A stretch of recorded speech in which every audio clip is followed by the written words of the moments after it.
She's actually the body type that she can do this too much. Do you guys see that? See how this kind of looks like a collapse? So do two things here, Abby. Keep your ribs solid and your neck solid. Lift your, like you lift, as if you had a headrest behind your head, or your ears were pinned up to the ceiling. So I'm going to touch your ribs. Your ribs don't move and your neck doesn't move, but do that little tiny movement of the middle of your back. You guys see how this part moves faster? Mm-hmm. That's normal. So it's something to work on. You practice this not moving and this part moving. Yeah, good, nice. Separate the knees apart too. That'll give you some motion, some mobility. Steady here. So you're basically steady on this part and this part, and you're moving. There you go. That's it. And then it's even harder when you do it upside down, or more upside down, knees off the floor. Tuck your toes like a dog pose. So you pause, you lift the ribs up, and this is a little tricky. Everybody, lower your head first, and take your neck back. If you take the top of your head back too fast, your neck actually goes forward.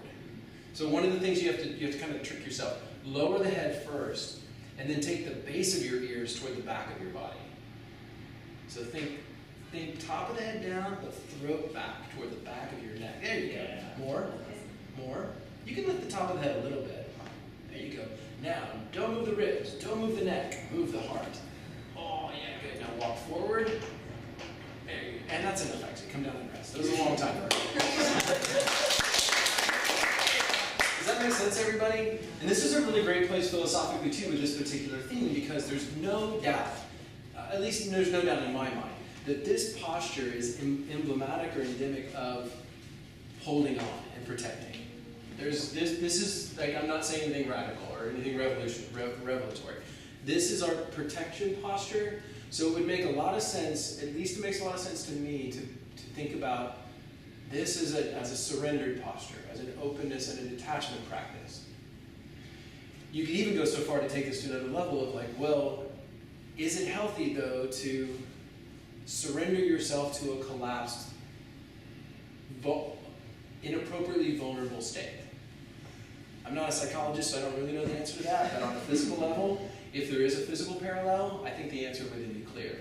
That it's not, that the intention of surrendering and softening that which hardens is not to collapse. It's to essentially soften that which hardens. But we have to recognize that there are other things that might be necessary in order to make that optimal. So you stabilize yourself here, and you target the particular place that is needed.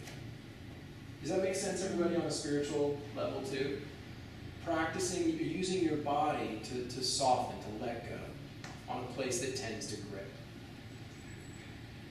Cool? All right, try it. Downward facing, forearms on the floor.